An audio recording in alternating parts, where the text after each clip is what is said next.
Welcome students. आज हम लोग लीनियर प्रोग्रामिंग को आगे बढ़ाएंगे और आज इसे हम लोग कंप्लीट कर लेंगे। लीनियर प्रोग्रामिंग में हम लोगों ने लास्ट क्लास में कुछ होमवर्क दिया था। मैंने आप लोगों को होमवर्क दिया था, उस होमवर्क को आप लोगों ने शायद कंप्लीट कर लिया होगा। चलिए उसका आंसर मैं आप लोगों को डिस्कस कर दूं। सबसे पहले आंसर्स हम लोग डिस्कस कर लेते हैं।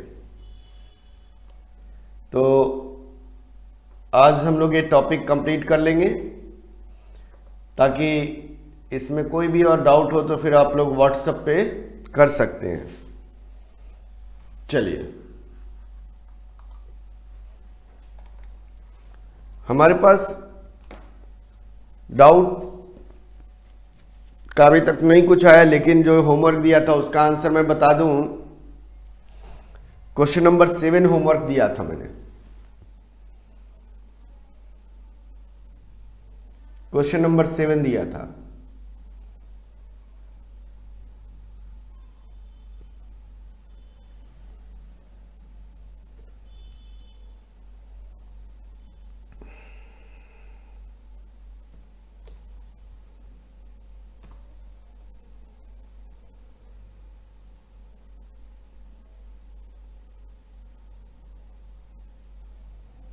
क्वेश्चन नंबर 7 हमने दिया था।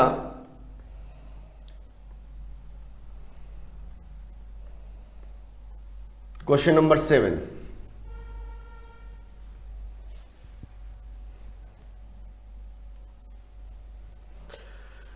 देखिए क्वेश्चन नंबर 7 क्या कहता है।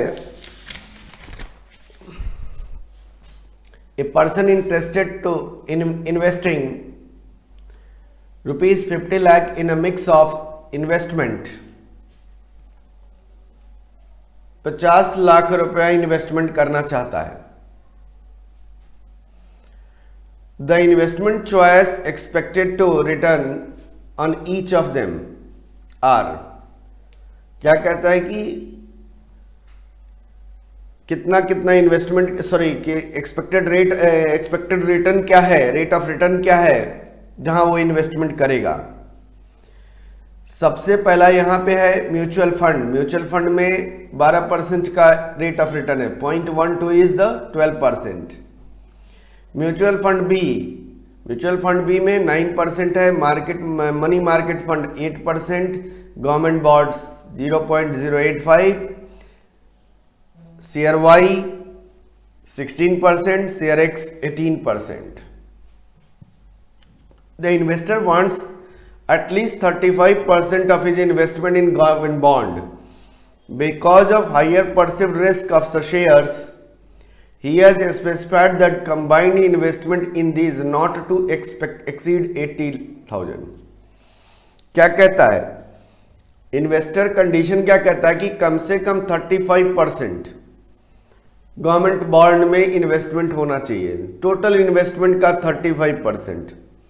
Because of higher perceived of risk of the shares has specified that combined investment in these not to exceed 80,000, इन दोनों को मिलाकर 80,000 से ज़्यादा इन्वेस्टमेंट नहीं करेंगे। किसमें? शेयर्स में। ध्यान रखोगे आप लोग, शेयर्स में 80,000 से ज़्यादा इन्वेस्टमेंट नहीं करेंगे। Investor has also specified that at least 20% of investment should be in money market fund. Money market fund में कम से कम 20% का इन्वेस्टमेंट होना चाहिए। And the amount of money invested in share should not exceed the amount of invested in mutual fund. यह भी condition कहता है कि शेयर में जो भी आप पैसा लगाएंगे आपके म्यूचुअल फंड से ज़्यादा नहीं होना चाहिए। The final investment condition is that amount invested in mutual fund A should be no more than the amount invested in mutual fund B. यह भी कंडीशन कह रहा है कि जो भी म्यूचुअल फंड A में होगा वह म्यूचुअल फंड B से ज़्यादा नहीं होना चाहिए। The problem is to decide to amount of money invest in each alternatives. Alternatives आपके पास 6 alternatives given है। 6 कहने का मतलब mutual fund A, mutual fund B, money market fund, government bond, share Y, share X, This is the 6 alternatives. As to obtain the highest annual rate total return, formulate the problem as a linear programming problem. हमें linear programming problem formulate करनी है. चलिए अब इस question को हम लोग solve कर लेते हैं. तो यहां पे मैं पूरा का पूरा सॉल्व कर दे रहा हूं. ऑब्जेक्टिव क्या हो गया? Maximisation of return. रिटर्न किसका दिया हुआ है हमारे पास? Mutual fund A, mutual fund B, money market fund, government bond, share Y, share X, they are the alternatives. हमने क्या लेना है? Let question number 7, let rupees x1 invested in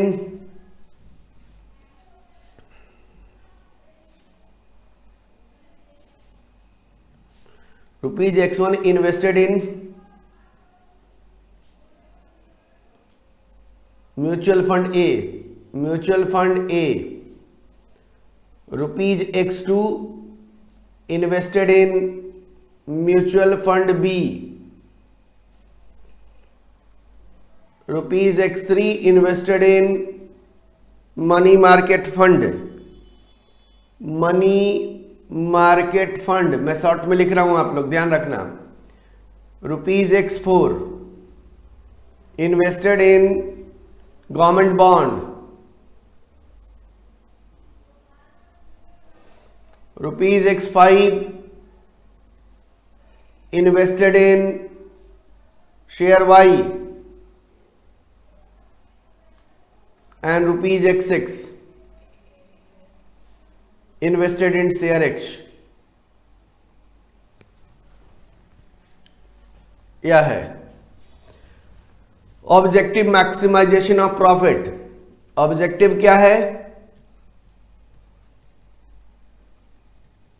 objective maximisation of profit.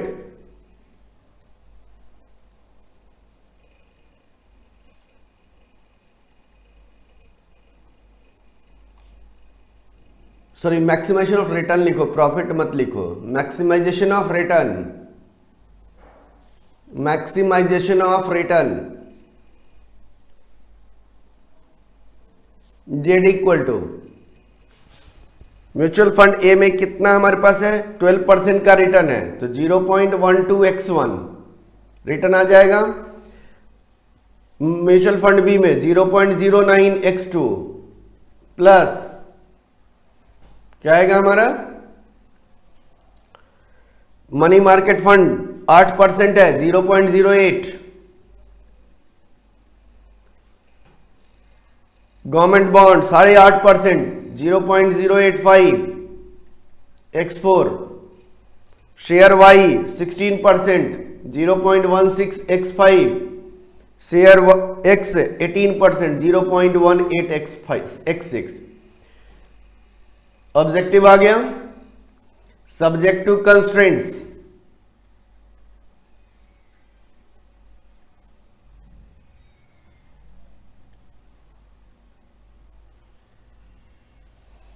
Subject to constraints. यहां तक तो किसी को दिक्कत नहीं है ना? चलिए ठीक है. Subject to constraint. पहला कंस्ट्रेंट क्या कह रहा है आप लोगों का? फर्स्ट कंस्ट्रेंट कह रहा है कि 50 लाख रुपए से ज्यादा इन्वेस्टमेंट नहीं होगा. He wants to invested, interested है कितने का? 50,000 रुपए का. यानी पहला x1 plus x2 plus x3 plus x4 plus x5 plus x6 should be less than equal to 50 lakh.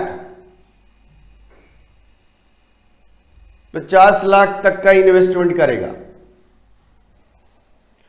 Second condition देखो, कह रहा है कि investor wants at least 35% of total investment in government bond. Government bond में आपने x4 लिया है, x4 should be greater than equal to 35% of total investment x1 plus x2 plus x3 plus x4 plus x5 plus x6. Total investment का 35% कम से कम होना चाहिए। तो आप लोग क्या यहां गलती करते हो, मैं वही डिस्क्राइब कर दूं आपको। यही किए होगे, टोटल 50 लाख का इन्वेस्टमेंट है, आपने एक्सपोर में 50 लाख का 35% ले लिया। यह कोई गारंटी थोड़े कि वो 50 लाख एग्जैक्टली कर रहा है। 50 लाख तक का इन्वेस्टमेंट करने के लिए वो इंटरेस्टेड है। अब 50 लाख का इंटरेस्ट अगर 50 लाख तक करेगा तो 50 लाख से अगर कम करता है 45 लाख करता है तो 45 लाख का 35%। तो हमें तो पता ही नहीं है ना कि कितना इन्वेस्टमेंट कर रहा है, लेकिन मुझे पता है कि 5-6 का मिलाकर जितना होगा वही हमारे पास उसी का 35%। मतलब x1 plus x2 plus x3 plus x4 plus x5 plus x6 है, यह या तो 50 लाख के बराबर होगा तो उसका 35%, 50 लाख से कम होगा तो उसका 35%। इसीलिए हमने डायरेक्ट 50 लाख नहीं लिखा यहाँ पे हमने 50 लाख नहीं लिखा। क्यों? क्योंकि यहाँ पे हमारा total amount of investment not exactly 50 lakh, वह 50 लाख नहीं है, तो इसलिए हमने यहां नहीं लिखा है। आगे कहता है कि कंबाइन इन्वेस्ट शेयर्स में higher perceived risk in share में रिस्क होने के कारण वह कितना इन्वेस्टमेंट करेगा, 80,000 से नहीं करेगा। तो शेयर में आप इन्वेस्टमेंट कर रहे हो x5 और x6, तो x5 plus x6 should be less than equal to 80,000।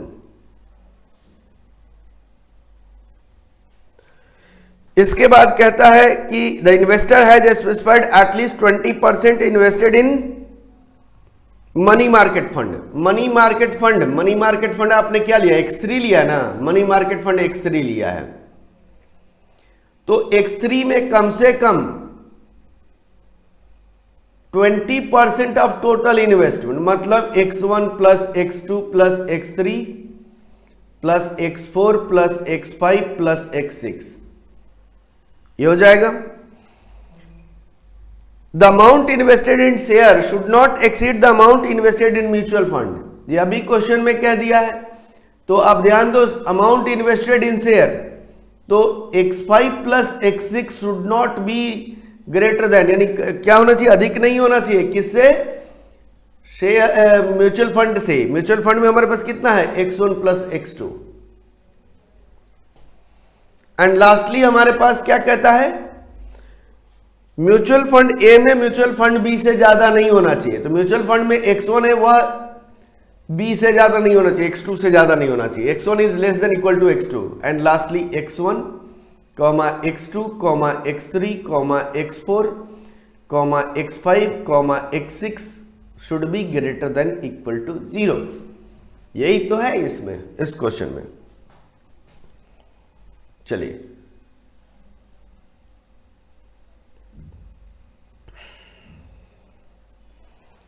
Question number 8।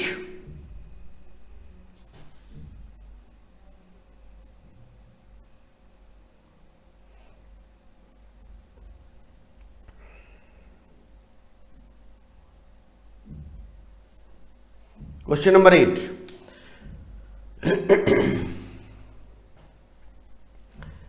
a company manufacturing television sets and the radio has the 4 major departments: chassis and cabinet. Assembly and final testing monthly capacities are as follows.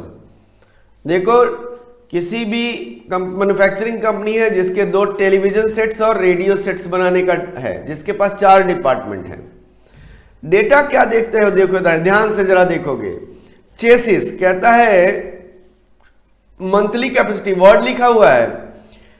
देखो, chassis department television set 1500 एक महीने में बना लेती है, या यहां और वर्ड लिखा हुआ है 4500 टीवी सेट्स बनाती है।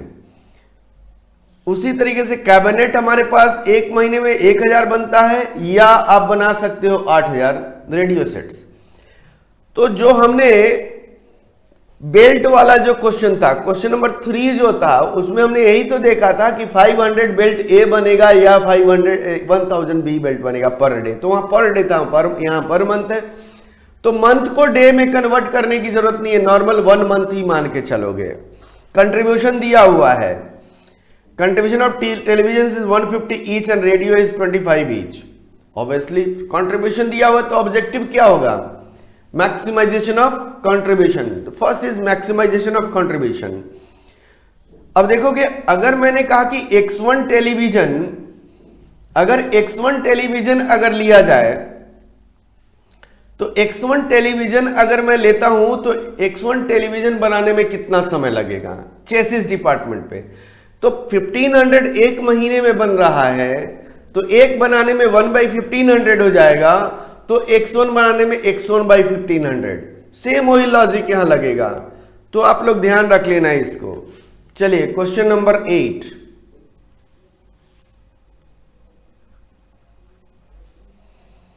X1 X2 क्या हो जाएगा ma'am? X1 equal to number of TV sets produced per month,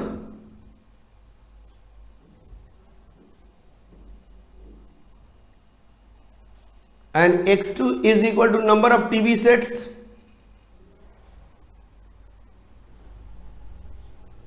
radio sets, radio sets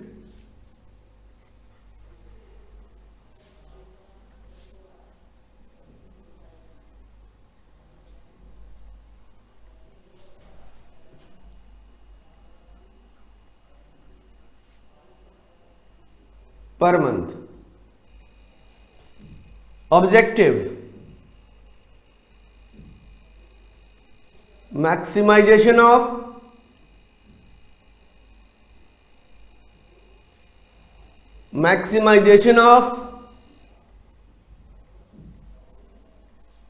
contribution. Z is equal to maximization of contribution. Z is equal to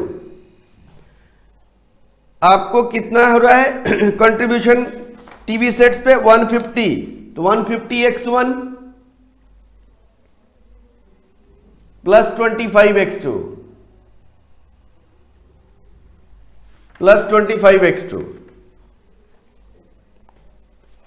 subject to constraints. Subject to constraints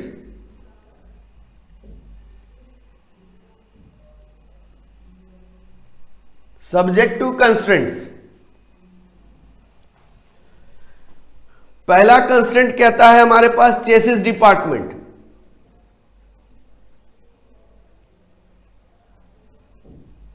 chassis department क्या कहता है, ध्यान से समझना आप लोग. 1500 TV sets आप एक महीने में बना रहे हो.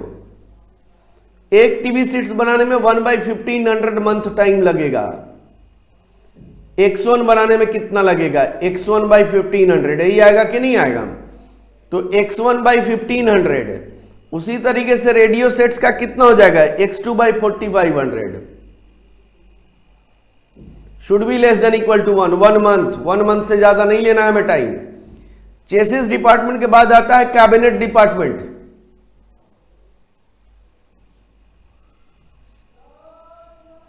कैबिनेट डिपार्टमेंट क्या कहता है? 1000, तो X1/1000 प्लस X2/8000 8000 का है, less than equal to 1. Assembly department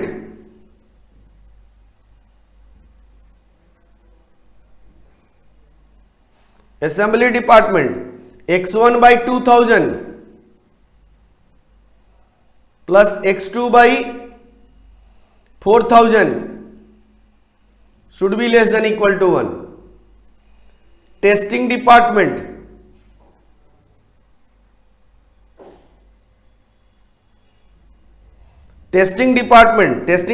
कितना है? X1/3000 plus X2/9000 less than equal to 1. Lastly क्या हो जाएगा? X1, X2 should be greater than equal to 0. Lastly क्या हो जाएगा? X1, X2 should be greater than equal to 0.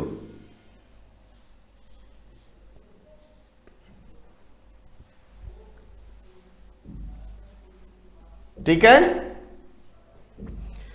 ये तो क्वेश्चन नंबर 7 हो गया आप लोगों का, sorry question number 7, question number 8। उसके बाद हमने क्वेश्चन नंबर 19 दिया था आप लोगों को। Question number 19,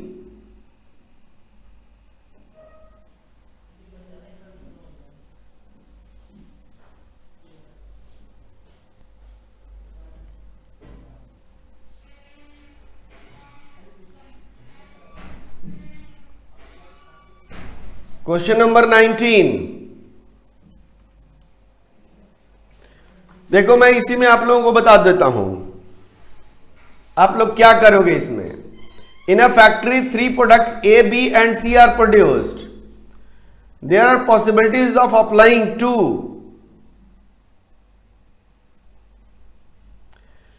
strategies. Produce all the 3 items or the two of any or two of them. Product A and C passes through shop 1 and shop 2, whereas B is further processed in shop 3. Each has limited available hours.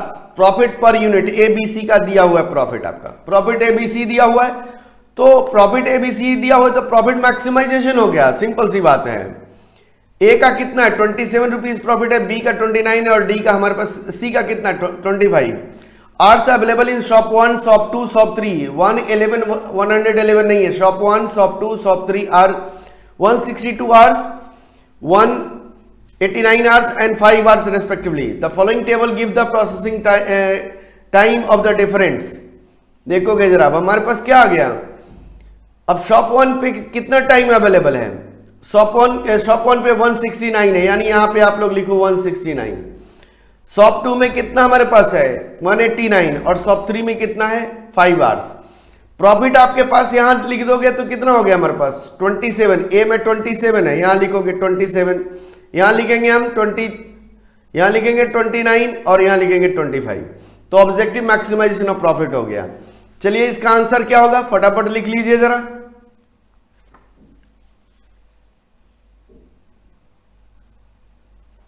Question number 19,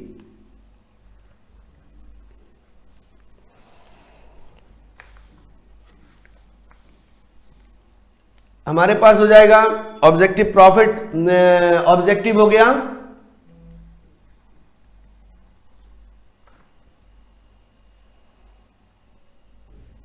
profit maximization, maximization of profit, Z मान लेंगे उसको, maximization of profit.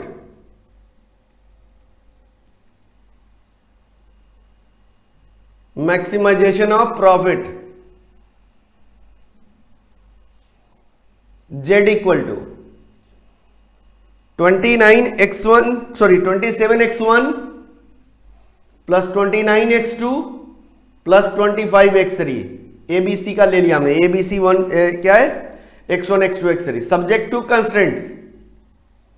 Short में मैं लिख रहा हूं subject to constraint, पहला shop 1 है, shop 1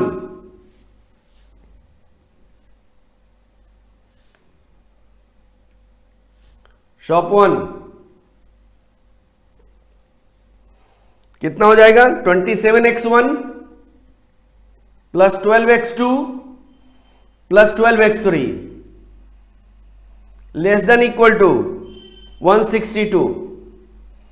shop 2 27x1 plus 15x2 plus 25x3 should be less than equal to 189। shop 3 0x1 plus 3x2 plus 0x3 should be less than equal to 5, and lastly x1 comma x2 should be x3 should be greater than equal to 0। this is the answer, 19 का यह answer होगा। चलिए 20 का भी answer देख लेते हैं।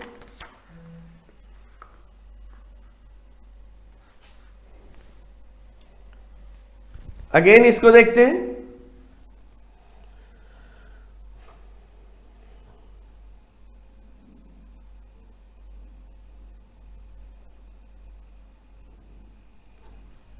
Question number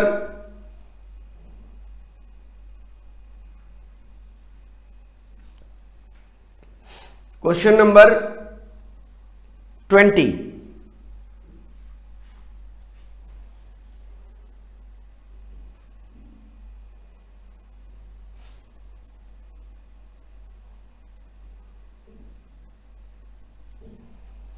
देखो question number 20।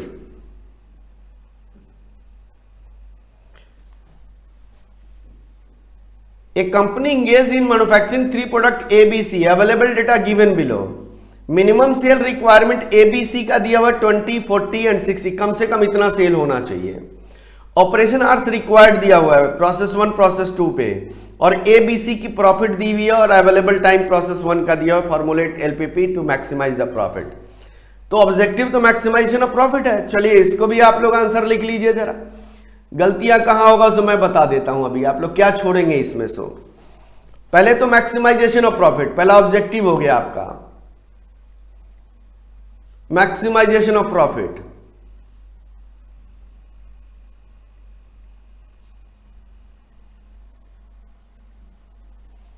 Z equal to variable x ABC हो गया, तो इसका मतलब 20x1 plus 30x2 plus 16x3 subject to constraints. पहला कंस्ट्रेंट प्रोसेस 1 है आपका, प्रोसेस 1 क्या हो जाएगा 2x1 plus 4x2 plus 4x3 should be less than equal to 800। Process 2 क्या हो जाएगा 4x1 plus 2x2 plus 2x3 should be less than equal to 880। Third 6x1 plus 2x2 plus 4x3 less than equal to 720। अब एक आपका minimum cell requirement दिया हुआ है, sales requirements, ये भी आपका क्वेश्चन में गिवन है। सेल्स रिक्वायरमेंट ए का हमारे पास क्या है, कम से कम 20 होना चाहिए। x1 less greater than equal to 20, कम से कम 20, x2 greater than equal to 40 and x3 greater than equal to 60, यानी ए बी सी तीनों का सेल रिक्वायरमेंट भी दिया हुआ है, कम से कम इतना होना चाहिए। And lastly x1 comma x2 comma x3 should be greater than equal to 0। यह question number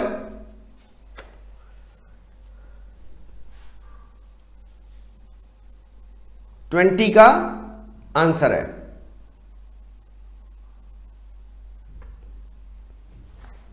question number 21,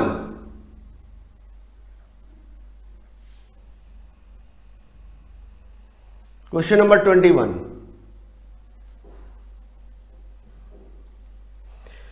question number 21 क्या कहता है,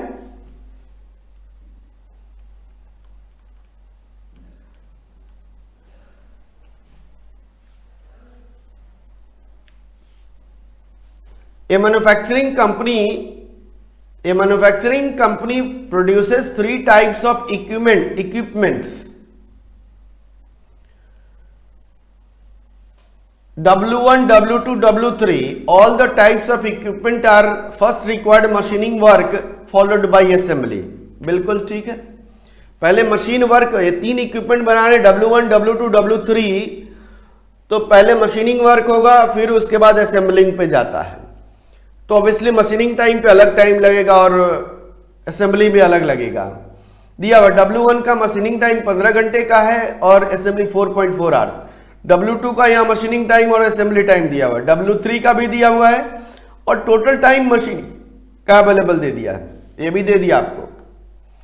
साथ में क्वेश्चन क्या दिया हुआ है आपको, W1 जिसका सेलिंग प्राइस 11,000 है और एक्सपेंस 8,000 है, 5,000 सेलिंग प्राइस है और 2,400 एक्सपेंस का है, 3,000 हमारा सेलिंग प्राइस और 1,500 एक्सपेंस का है। Total cash available for meeting all expenses.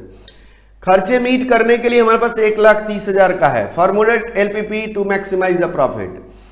तो पहले हमें प्रॉफिट तो निकालने पड़ेंगे ना, देखो जरा प्रॉफिट क्या होगा, W1 का सेलिंग प्राइस 11,000 है और एक्सपेंस 8,000 है, प्रॉफिट कितना होगा 3,000। W2 का 5,000 और 2,400, तो हमारे पास 2,600 का प्रॉफिट हो जाएगा। W3 हमारे पास 3,000 और 1,500, तो 1,500 की प्रॉफिट होगी। इस तरीके से हम कैलकुलेट कर लेंगे। तो पहले प्रॉफिट कैलकुलेट कर लेंगे। प्रॉफिट किसका आया, W1, W2, W3 का आया। तो W1, W2, W3 वेरिएबल हो गया। कंस्ट्रेंट क्या हो गया, machine hours time, assembly time और कैश अवेलेबल जो है आपके पास, यही तो है। चलिए question number 21, objective maximisation of profit.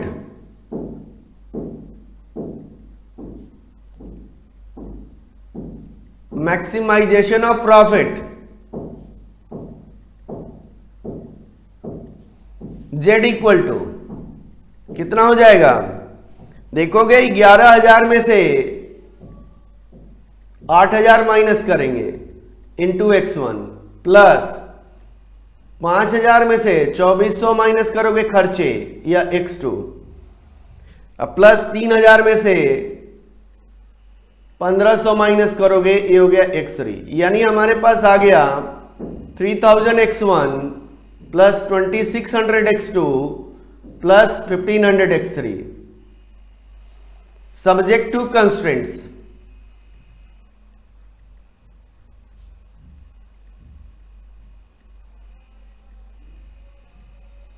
Subject to constraints, पहला कंस्ट्रेंट्स हमारे पास क्या है, पहला कंस्ट्रेंट्स हमारे पास है मशीनिंग टाइम, मशीन टाइम।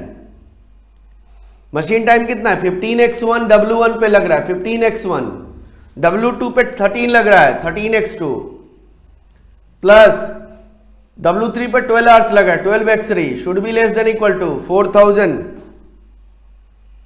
दूसरा हमारा असेंबली टाइम है,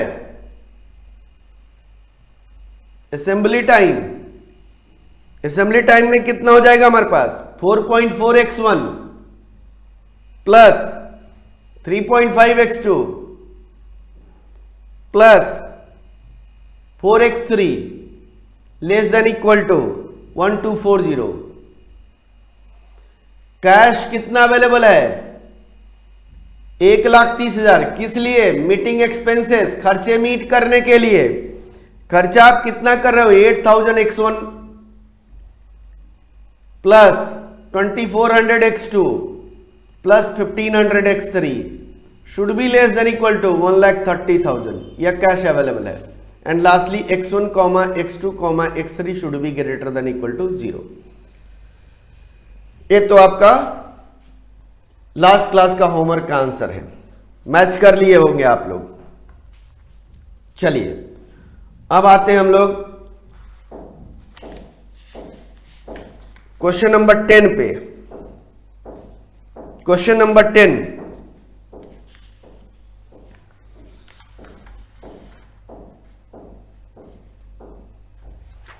क्वेश्चन नंबर 10,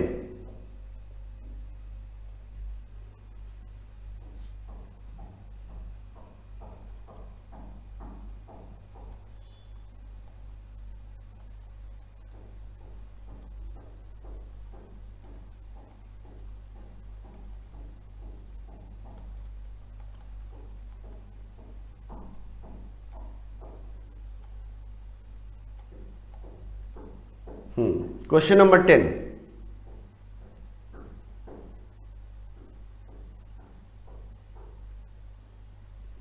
क्वेश्चन नंबर 10 देखिए, श्याम एन एग्रीकल्चरिस्ट, ध्यान इस क्वेश्चन को, इंपॉर्टेंट है इस तरह का क्वेश्चन, क्योंकि यहां पे अब हम लोग कैलकुलेशन करेंगे। अभी तक तो उतना ज्यादा कैलकुलेशन नहीं था, यहां कैलकुलेशन है अब आप लोगों का। Shyam an agriculturist has the farm of 125 एकड़। श्याम है जिसके पास 125 एकड़ जमीन है। He produces radish, peas and potatoes, whatever he raised is fully sold in the market. जो भी वह प्रोडक्शन करता है मार्केट में बेच देता है। 125 एकड़ जमीन है। He gets 5 rupees for radish, 4 rupees for peas and 5 rupees per KG for potato. यानी जब मार्केट में बेचता है तो 5 रुपए का रेडिस बेचता है, 4 रुपए पर केजी पीस बेचता है और 5 रुपीज पर केजी पोटैटोज बेचता है। एवरेज यील्ड, टोटल प्रोडक्शन कितना कर रहा है? 1500 केजी रेडिस का 1 एकड़ में। ध्यान देना 1 एकड़, पर एकड़ वर्ड ही दिया हुआ है। पर एकड़ में 1500 केजी वह प्रोडक्शन करता है रेडिस का, 1800 केजी पीस का एंड 1200 केजी पोटैटोज का। ये इतना प्रोडक्शन है एवरेज यील्ड। कहता है कि to produce each 100 KG of radish, 100 KG radish production करने के लिए। ध्यान देना वर्ड यहां पे लाइन ध्यान रखना है। To produce each 100 KG of radish and peas to produce 80 KGs potato, some rupees 12 rupees 50 पैसे। क्या कहता है कि 100 केजी अगर रेडिस का प्रोडक्शन करते हो, 100 केजी रेडिस का प्रोडक्शन करते हो तो आपको 12.5 रुपए का खर्चा आता है मैन्योर का। 100 केजी अगर पीस प्रोडक्शन करते हो तो 12.5 रुपए का खर्चा आता है। 80 केजी अगर पोटैटो प्रोडक्शन करते हो तो 12.5 रुपए का खर्चा आता है। अब आपने देखो 100 केजी का प्रोडक्शन का मैन्योर कॉस्ट दिया हुआ है और 1 एकड़ में आप मान लो रेडिस 1500 केजी प्रोडक्शन करते हो तो 1500 केजी प्रोडक्शन करने में कितना खर्चा आएगा निकाल लेंगे। 1500 केजी 1 एकड़ का प्रोडक्शन है और 1500 केजी का हम मैन्योर कॉस्ट निकाल लें तो 1 एकड़ का मेरा मैन्योर कॉस्ट आएगा कि नहीं आएगा? तो 1 एकड़ का मैन्योर कॉस्ट आ गया हमारे पास। उसी तरीके से आगे लेबर रिक्वायर्ड ऑफ ईच एकड़। देखो यहां पे 1 एकड़ अगर मैं क्रॉप रेज करता हूं तो लेबर कितना लग रहा है? 6 मैन डेज फॉर रेडिस को प्रोडक्शन करने में 6 आदमी हम यूज कर रहे हैं 1 एकड़ में। तो यहां भी तो 1 एकड़ का कॉस्ट है। यानी हमारे पास रेडिस जो मैन्योर कॉस्ट 1 एकड़ में हम निकाल सकते हैं और लेबर कॉस्ट आपका 1 एकड़ का दिया हुआ है। प्रॉफिट भी हम 1 एकड़ का निकाल सकते। क्यों? क्योंकि अगर आपके पास प्रॉफिट कैसे 1 एकड़ का निकलेगा? क्योंकि 1500 केजी 1 एकड़ में प्रोडक्शन करते हो रेडिस और 5 रुपए पर केजी बेचते हो। कितना हो जाएगा? कितना होगा बताओ ना जरा। 7500 रुपया 1 एकड़ का आएगा ना। तो इसलिए हमारे पास पर एकड़ रेवेन्यू आ गया, पर एकड़ कॉस्ट निकाल सकते हैं, पर एकड़ लेबर कॉस्ट निकाल सकते हैं। अब कहोगे सर केजी में निकाल सकते हैं, बिल्कुल केजी में भी निकाल सकते हैं, लेकिन केजी का कैलकुलेशन आपको बहुत लंबा हो जाएगा। The total mandays is 1500। Constant दिया 500 लोगों से ज्यादा आपके पास नहीं है और लेबर रेट दिया हुआ है, एक आदमी पर 40 रुपए का खर्चा आता है। Formulate the linear problem to maximize the agriculturist profit. देखो एग्रीकल्चरिस्ट की प्रॉफिट हमें देखना है, ध्यान देना है हमारे पास कैसे इसको करेंगे। चला रफली जरा में हम लोग इंटरप्रेट करते हैं। क्वेश्चन नंबर 10, मान लो आप रेडिस का है, मैं रफ में भी चल रहा हूं, रेडिस की सिर्फ बात करता हूं। रेडिस 1 एकड़ में आपका प्रोडक्शन करता है 1500 केजी। अब मैन्योर कॉस्ट दिया 100 केजी का, तो अगर 1 एकड़ प्रोडक्शन है, अगर मैं रेवेन्यू निकालूं इसका, रेवेन्यू कितना हो जाएगा? 1500 इंटू 5 रुपए के रेट पर केजी बेचते हो तो 1500 रुपया रेवेन्यू आता है। ये पर एकड़ रेवेन्यू आ जा रहा है। अब पर एकड़ रेवेन्यू आपके पास अवेलेबल है और पर एकड़ लेबर कॉस्ट है, तो मैन्योर को भी तो पर एकड़ में कन्वर्ट करना पड़ेगा। तो अब कैसे देखोगे? यहां पे कहता है कि मैन्योर के लिए, मैन्योर की अगर बात करता हूं मैं, 100 केजी अगर रेडिस प्रोडक्शन करते तो 12.5 रुपए का खर्चा है, तो 1 का प्रोडक्शन करने में कितना आएगा? 12.5, 1 केजी का 12.5 डिवाइड बाई 100। और 1 एकड़ में कितना प्रोडक्शन कर रहे हो आप? 1 एकड़ में 1500 का प्रोडक्शन कर रहे हो, तो 1500 अगर प्रोडक्शन करेंगे तो कितना होगा? 12.5 डिवाइडेड बाई 100 इंटू 1500 कितना होगा? काट दो इसको, 0, 15 75 हो गया और 15 दिन 30, 7, 187.50 ये तो आ रहा है। तो 1 एकड़ का मैन्योर कॉस्ट आ जाएगा, 1 एकड़ का लेबर कॉस्ट आएगा, यानी हमारा प्रॉफिट पर एकड़ आएगा। प्रॉफिट पर एकड़ आएगा, ध्यान देना आप लोग, यहां पे प्रॉफिट आपका पर एकड़ आ रहा है। ऑब्जेक्टिव मैक्सिमाइजेशन ऑफ प्रॉफिट है, लेकिन प्रॉफिट डिपेंड्स ऑन एकड़, जमीन कितना यूटिलाइज कर रहे हो। तो यहां पे हमारे पास वेरिएबल क्या होगा? वेरिएबल क्या होगा? कितना जमीन, कितना एकड़ जमीन आप रेडिस के लिए यूज करते हो, कितना जमीन आप पीस के लिए यूज करते हो, कितना जमीन आप पोटैटोज के लिए करते हो, यही तो देखना होगा हमें। जब कितना जमीन रेडिस, कितना जमीन पीस और कितना जमीन हम क्या कर सकते हैं, पोटैटोज के लिए प्रोडक्शन करें। हमारे पास अवेलेबल तो 125 एकड़ जमीन है। तो अगर मान लिया जाए टोटल प्रॉफिट विल डिपेंड, यहां पे क्या आएगा, ऑब्जेक्टिव डिपेंड किस पे कर रहा है, how much land utilize for radish, how much land utilize for peas, how much land utilize for potatoes. तो x1 एकड़ यूज फॉर रेडिस, x2 एकड़ यूज फॉर पोटैटोज, x3 होगा, x2 पीस हो जाएगा, जो भी एजम्पशन लेना है उसको ले सकते हो आप। चलिए इसको अब हम लोग पहले प्रॉफिट कैलकुलेशन करेंगे। तो क्वेश्चन नंबर 10 के लिए लिखोगे यहां पे कैलकुलेशन ऑफ प्रॉफिट पर एकड़।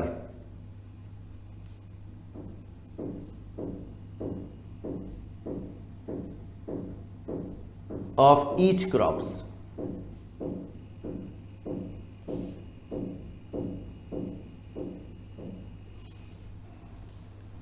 कौन कौन से क्रॉप्स है हमारे पास, रेडिस,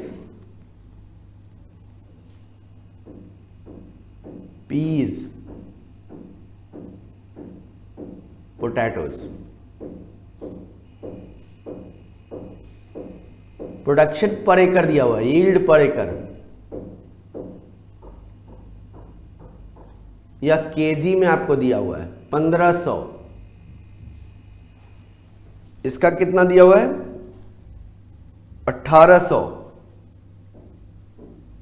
और 1200। सेलिंग प्राइस दिया हुआ है, सेलिंग प्राइस पर केजी रुपीज में दिया हुआ है 5 रुपीज, पीस का 4 रुपीज और पोटैटो का 5 रुपीज। अब ये डेटा हमारे पास अवेलेबल है। रेवेन्यू पर एकड़ कितना हो जाएगा, रेवेन्यू पर एकड़ रुपीज में 1500 इंटू 5 7500, 1800 इंटू 4 7200, 6000, ये आ जाएगा 1200 इंटू रेवेन्यू आ गया। इसको हमने मान लिया ए। चलिए मैन्योर कॉस्ट पर एकड़,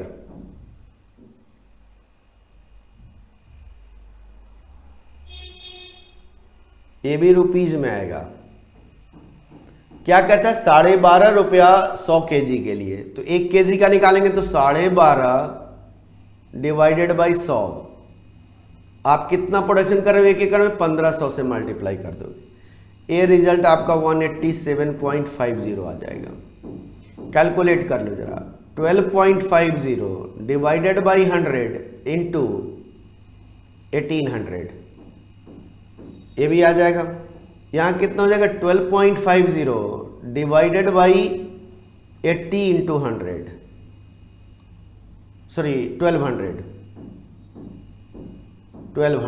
ये आ जाएगा। कैलकुलेट करिए तो जरा फटाफट, कितना आ जाएगा, कैलकुलेट करिए तो जरा। 12.50 divided by sorry into 1800 divided by 100, 225 रुपया। और इसका सॉल्व करेंगे तो आएगा 187.50।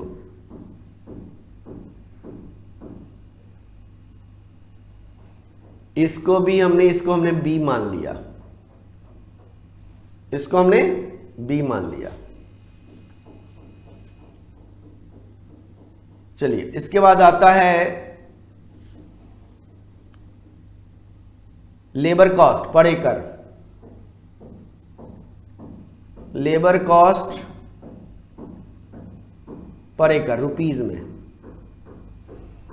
अब लेबर कितना खर्च लग रहा है देखोगे, रेडिस पे लेबर रिक्वायर्ड फॉर ईच एकड़ to raise crops 6 man days for radish and potatoes. 6 आदमी इसमें भी 6 आदमी, और इसमें रेडिस एंड पोटैटो, इसमें सॉरी पीज में 5 है, पीज में कितना है 5 है, पीज में 5 है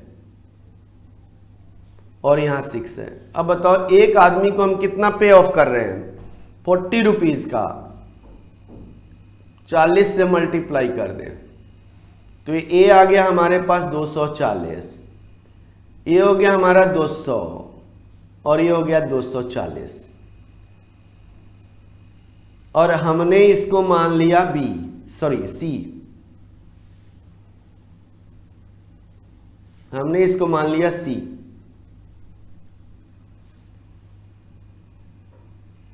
ठीक है, हमने इसको सी मान लिया।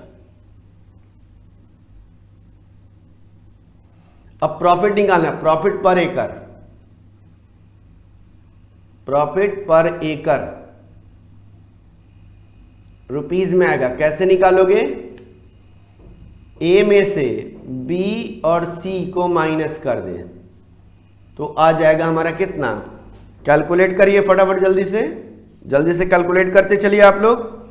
7500 में से माइनस करोगे आप लोग कितना, 187.50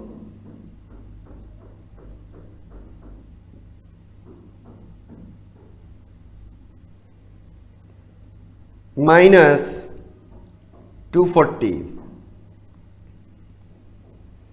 7072 कितना आएगा, 7072.50, और 7200 में से माइनस कर दो आप लोग 225 और 240 माइनस कर दिया, कितना आ गया 673,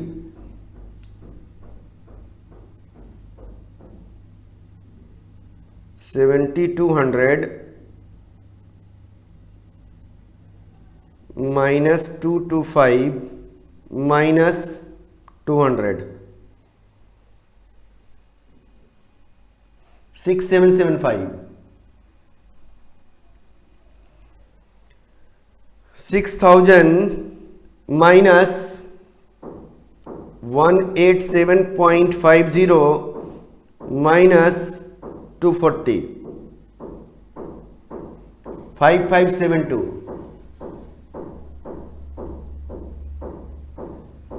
.50, ये हमारा प्रॉफिट आ गया। अब देखो आप लोग जरा, ये प्रॉफिट पर एकड़ आया, and profit will depends on how much land utilize for radish, how much land utilize for peas, how much land utilize for potatoes. ठीक है, चलिए अब हम यहां क्या लेंगे, लेट x1 एकड़ land used for reddish, x2 एकड़ land used for peas, x3 एकड़ land used for potatoes. Objective maximisation of profit.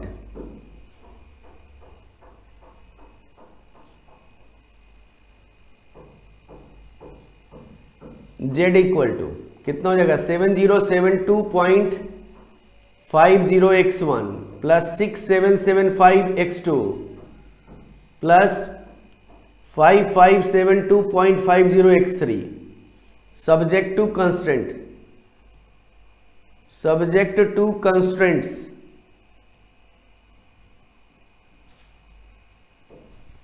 Subject to constraint.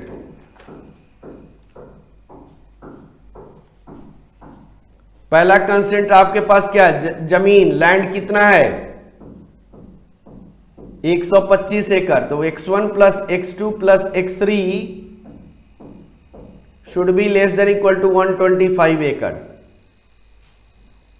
दूसरा क्या है, लेबर आपके पास अवेलेबल है कितना, 6x1 प्लस 5x2 1 एकड़ में 6 लोग, तो x1 एकड़ में कितना हो जाएगा 6x1। रेडिस में पीज में 5 मैंडेज हमारे पास 1 एकड़ में लगता है, तो x2 एकड़ में 5x2 plus 6x3 should be less than equal to 500 and lastly x1 x2 x3 should be greater than equal to 0। This is the answer of the question number 10।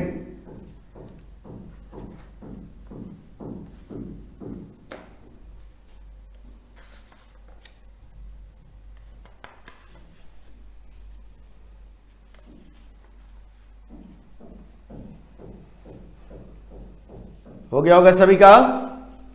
चलिए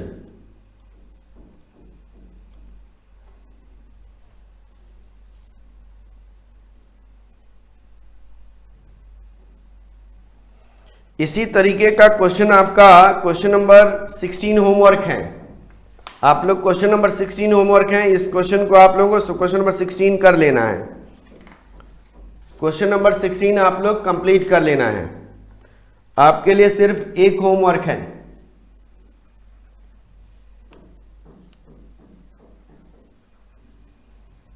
क्वेश्चन नंबर 16 होमवर्क है।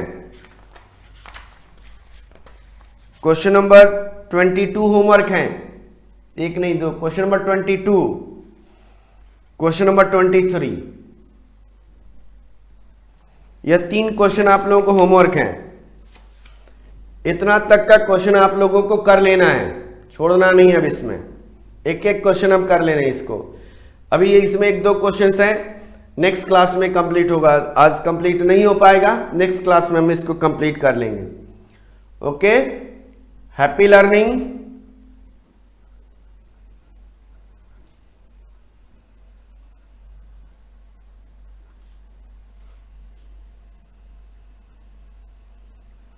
जो भी doubt हो आप इस पे call कर लेंगे, व्हाट्सएप कर देंगे।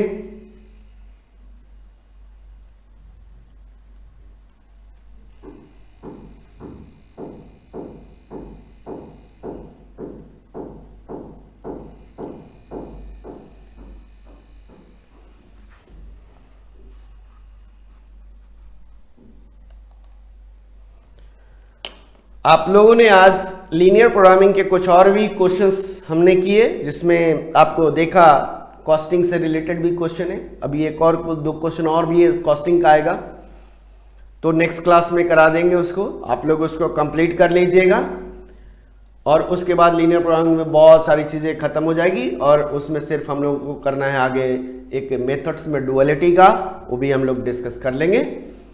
चलिए आज के लिए इतना ही और क्लास के लिए थैंक यू।